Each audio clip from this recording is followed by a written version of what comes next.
SK텔레콤 해킹 사고 굉장히 여파가 커지고 있습니다. 해킹 우려 방안 해소 방안이라고 그 유심 무상 교체를 발표를 했는데요. 어제는 뭐 대혼란이었나 봐요. 그렇죠. 이제 28일 뭐 오전 10시부터 이제 무상 교체해주겠다 이렇게 발표를 했거든요. 예.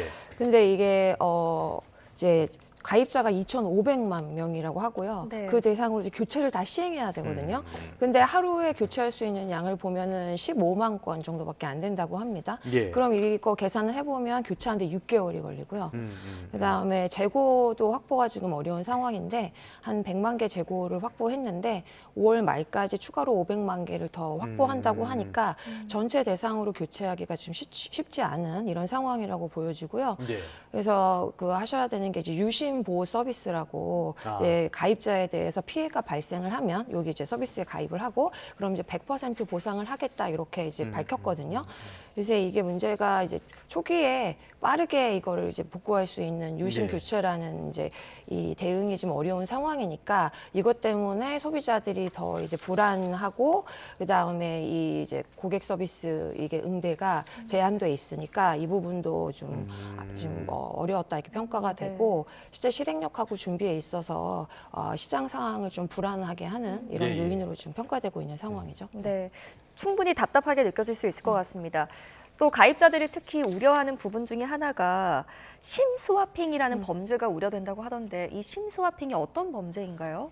이거 보시면 이제 그 휴대폰 안에 여러 가지 정보가 있어요. 그래서 이게 보면 뭐 전화번호도 있고 당연히, 그렇죠, 예. 그다음에 유심 인증키 값도 있고, 그다음에 이동 가입자 그 식별번호 어떤 네. 누구인지, 그다음에 단말기 자체의 고유번호 이렇게 있거든요. 근데 이런 정보를 탈취를 해가지고 요걸 복제하잖아요. 그래서 이제 그 다른 유령기기에 요거를 삽입해가지고 그렇게 되면 오는 문자라든지 전화라든지 이런 정보를 다 탈취할 수 있게 되거든요. 예. 그래서 이런 민감한 메시지를 탈취하고 이걸 가지고 이제 금융사가 뭐 OPT나 비밀번호 인증 과정을 따로 가지고 있기도 하지만 요거를 우회해가지고 계좌 탈취나 또는 가상자산 많이 거래하시는데 이런 거 탈취도 가능할 수 있는지 이런 범죄라고 보시면 될 것 같아요. 네.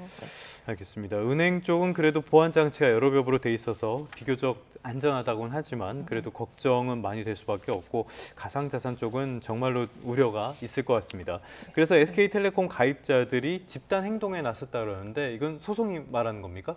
네, 이제 국회 청원도 많이 하고 있고요. 예. 그다음에 공동 대응 카페도 지금 생긴 상황이거든요. 이제 이렇게 되는 건 뭐냐면 향후에 어떤 피해가 발생하면 집단으로 소송을 하겠다. 이제 이런 소비자들의 의지라고 보일 수 있고요. 예. 그래서 중요한 게 통신사가 굉장히 많은 개인 정보를 가지고 있어요. 그래서 여기서 그 단말기 정보도 개인 정보, 뭐 다양한 주민번호랑 인증번호도 가지고 있잖아요. 그래서 여기에서 개인정보 보호 의무에 대한 위반이 있었다. 예. 뭐 프로토콜 지키지 않았다. 이제 이런 게 입증이 되잖아요.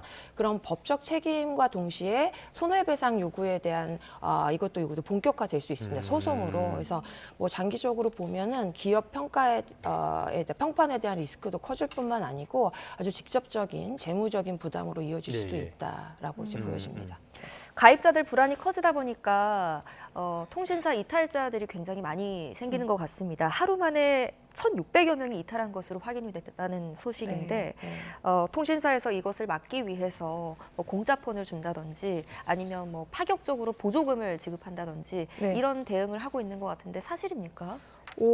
네, 그 지금 보조금 신규 개통자에 대해서 네. 지급을 했다고 합니다. 그러니까 이제 기존에 그 보조금이라든지 아니면 공짜폰 지급하는 거에 있어서 그런 대응 역량을 신규 가입자한테 또 썼다는 이런 그 여러 가지 또 충분히 비난은, 논란이 될 수 네, 논란이 있겠네요. 되고 네. 있는데 그렇죠. 예. 네, 단톡법 위반할 수도 있고 장기적으로 통신 시장 질서를 또 왜곡할 수 있으니까 이 부분에서는 좀 주의를 해야 될 것 같습니다. 네. 알겠습니다. 말씀하신 것처럼 우려가 굉장히 많을 텐데 당장 유심 교체가 어렵다면은 유심 보호 서비스부터 바로 가입을 해서 네. 혹시 모를 피해를 예방하셔야겠습니다. 네,